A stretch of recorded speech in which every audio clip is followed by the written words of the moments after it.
Welcome to the Nurse Practitioner Podcast. Today we're talking with Dr. Trae Stewart about oral health implications of psychotropic medications. Dr. Stewart is a professor of nursing and director of the Psychiatric Mental Health Nurse Practitioner Program in the School of Nursing at Massachusetts College of Pharmacy and Health Sciences and a practicing psychiatric mental health NP. Welcome to the podcast, Dr. Stewart. Thanks so much for having me. You recently wrote a great article in the Nurse Practitioner entitled Psychotropic Medications and Oral Health for the Primary Care Nurse Practitioner. I'm excited to talk with you about some of those oral health implications. To start, you noted that in your article that although oral health and mental health are typically thought of as separate domains, there are significant intersections between them. Could you talk about the link between oral health and mental health? Yeah, it's a great starting point. Oral health and mental health are woven together much more tightly than most people expect. When someone is struggling with depression, anxiety, or a serious mental illness, daily routines like brushing, flossing, and getting to the dentist often slip their minds, especially if they're exhausted, overwhelmed, lack motivation, or are dealing with finances and transportation issues. And so you can imagine over months and years, that can mean more cavities, gum disease, tooth loss, and even chronic oral pain. On the other side, poor oral health can worsen how someone feels emotionally about themselves. So imagine a patient who has visible front tooth decay or missing teeth or chronic bad breath. They may avoid smiling, skip social events, or feel ashamed at work. So a young adult, for example, with severe caries who covers their mouth when they talk, or a middle-aged person who has stopped dating because of dentures that don't fit, they're both experiencing oral disease as a mental health issue too. So chronic oral pain can make sleep and concentration worse, which feeds into irritability, low mood, or even relapse of psychiatric symptoms. So even in practice, teeth, gums, and mental health function really as one system, even if the care is usually siloed in our practices. Yeah, that makes a lot of sense. In your article, you describe also some of the impacts that psychiatric medications can have on oral health, including the most common one, xerostomia. Which psychiatric medications can cause xerostomia, and what is the pathophysiology behind it? Yeah, xerostomia is simply put dry mouth. And dry mouth is incredibly common with psychotropic medications. And it's one of the most important oral side effects for us to look for in our practices. Many antidepressants, especially tricyclics like amitriptyline and nortriptyline, are classic culprits of dry mouth. But there are a lot of SSRIs and SNRIs, such as paroxetine, fluoxetine, sertraline, duloxetine, among others, that can also cause or worsen xerostomia. Also, we use some medications for add-in or adjunct treatment.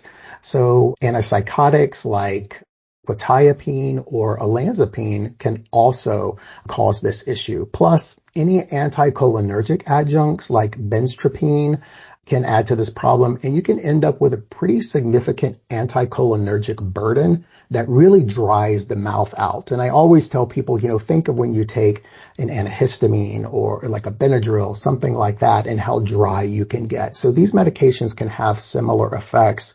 And if someone is taking multiple of these medications, then it can really cause that greater anticholinergic burden. When we look at it from kind of the pathophysiological standpoint, the underlying mechanism is mainly that anticholinergic blockade that happens from all the medications. And if folks remember back to their physiology and pathophysiology courses way back when, it's acting on specifically muscarinic receptors in the salivary glands, particularly the M3 receptors. So under normal conditions, our parasympathetic nervous system tells those glands like, hey, make saliva. And the acinar cells respond by producing a pretty steady flow. But when medications block that signal, it's like the tap is being turned down or off. so saliva doesn't flow. And a lot of times our patients will come to us describing how they need a glass of water at the bedside, or they keep waking up at night to need a sip of water. They have trouble swallowing, particularly dry things like crackers, or feeling like their tongue is sticking to the roof of their mouth. Those are all very common. But one of the issues is over time, that low saliva environment actually promotes cavities and oral infections like candidiasis, yeast infections, ulcers, and it can also affect individuals who wear dentures because they won't stay attached very well. A really concrete example a lot of times that we use is we have a patient who is dealing with some depression, and that depression improves on, say, a TCA, tricyclic antidepressant, but then a year later, they've developed cavities, they have some soreness in their mouth, and it's really because their mouth has been dry the whole time. Thank you for sharing that. Another possible oral health side effect of psychiatric medications is sialorrhea. Could you talk more about that? Yeah, sialorrhea is the opposite problem to dry mouth. This is when you are producing too much saliva or you're having trouble managing it. And it's most famously, or infamously, I should say, associated with the antipsychotic clozapine. Patients and clinicians will often call it clozapine drool.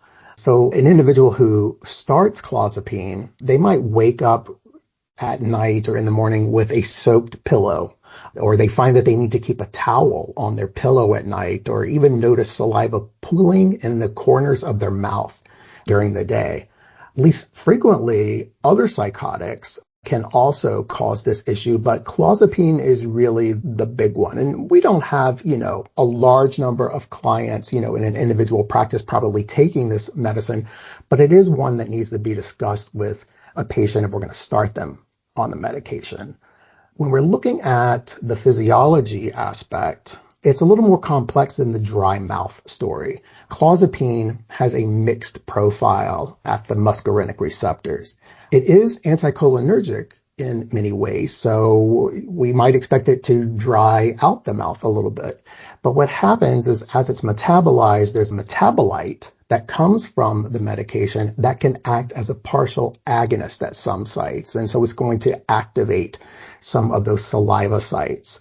And how it does this is it actually affects the orofacial muscles that handle the secretions. And so that combination can lead to increased salivary flow or impaired swallowing of saliva, particularly at night when we're swallowing less frequently anyway. And the result then is both socially and physically significant. So let's imagine we have a patient who is finally experiencing relief from severe psychosis, but is so embarrassed by their nighttime drooling that they may refuse to share a bed with a partner or avoid inpatient programs because of fear of stigma. And those clients who may be frail or neurologically impaired, sialorrhea can also contribute to aspiration risk. So it's not just a bit of drooling. It can really affect dignity and relationships and even safety. Yeah, thank you. Moving on to bruxism, which psychiatric medications can cause bruxism during sleep, and what types of sequelae can result from it? Yeah, good question. Bruxism is very common, actually. And when we say bruxism, we're referring to grinding or clenching of the teeth. And this happens a lot at night, but it can certainly happen during the day as well. And this shows up with several psychotropic medications, especially SSRIs and SNRIs, the antidepressants. Patients on fluoxetine or sertraline or even venlafaxine are commonly described in the literature as developing bruxism weeks to months after starting or increasing a dose. Other medications like stimulants that are used for ADHD, like methylphenidate or amphetamine salts, they can also trigger clenching and grinding, sometimes both during the day and in sleep. When we think about this problem mechanistically, the thinking is that these medications shift the balance of serotonin and dopamine neurotransmitters in brain circuits that are regulating our movement, including the muscles of the jaw. When that balance is off, you can get involuntary motor activity, like rhythmic clenching during lighter stages of sleep, for example. So someone's partner might complain about the client grinding their teeth, or a dentist, which is usually the first case, might be the first to notice like flat, worn biting surfaces, or even someone developing cracks in existing fillings in their teeth. Over time, though, bruxism can cause a lot of damage, actually. We can wear down our enamel on our teeth. We can actually fracture or crack our teeth. We might have to replace crowns or fillings because they failed from the pressure. We can develop sensitivity to hot and cold substances. And then there's always the potential to develop TMJ and jaw pain disorders. So a client example I can provide for you here is that individual who starts on an SSRI, say fluoxetine, and they are feeling better emotionally. Their mood has improved. But then they come in a year later, or they report to you later that they've had to see their dentist because they have this new temporomandibular pain, that TMJ joint pain, or they've had to get multiple crowns replaced because their night grinding has become really relentless. Thank you for those insights. Dysgeusia, or altered taste perception, can result from antipsychotics, mood stabilizers including lithium, and some antidepressants. What are some potential health impacts of dysgeusia? Yeah, dysgeusia is one of those side effects that sounds minor on paper, but can have surprisingly wide ripple effects. So let me first define what dysgeusia is. It really is an altered taste. That's what it's referring to. And of course, everyone can remember back to the COVID pandemic, and that was one of the first symptoms or long-lasting symptoms that someone may have when they had that particular issue. So a similar type thing can happen with taking psychotropic medications, but folks don't necessarily lose their sense of taste. It's just an altered sense of taste. So patients may report that everything is tasting metallic, or their food tastes really bland, or meat tastes rotten to them. And this has been reported with antipsychotics like clozapine and risperidone, mood stabilizers such as lithium, and a range of antidepressants. So this particular issue we find across different psychotropic medications that we use. When our taste is distorted, a couple of problems can present. First of all, eating can stop because eating is no longer pleasurable, and sometimes it becomes a chore for the client. Some people respond by eating less overall, which can lead to unintended weight loss or poor protein intake or vitamin deficiencies. And this can be a particular issue in older adults or individuals with already limited diets. On the other side, other clients can chase flavor by leaning heavily on very sweet or salty or ultra-processed foods. And of course, this can carry increased risk of cavities and also worsen blood pressure or lipid levels and blood sugar levels. So if we imagine a client on lithium, for example, for a mood disorder, who says, I can only tolerate very sweet drinks now, and ends up sipping sugar-sweetened beverages like all day, that's really a recipe for both dental decay and metabolic trouble. So we have to keep an eye on that. Dysgeusia can also undermine adherence. So if a patient strongly associates a bad metallic taste with their nightly pill, they just may start skipping doses and risking relapse of their psychiatric condition. What can primary care NPs do to help individual patients with these medication adverse effects? Yeah, this is a great question and really getting at one of the main reasons for my writing the article to begin with.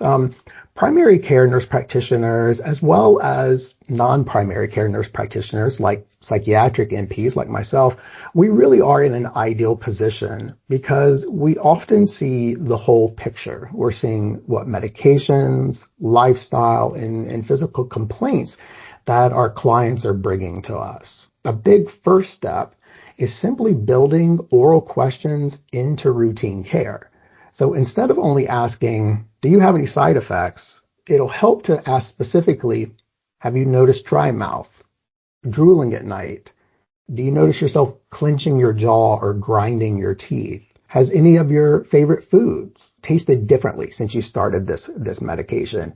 And those types of questions are really going to invite the client to share experiences they might otherwise dismiss as kind of weird or unrelated.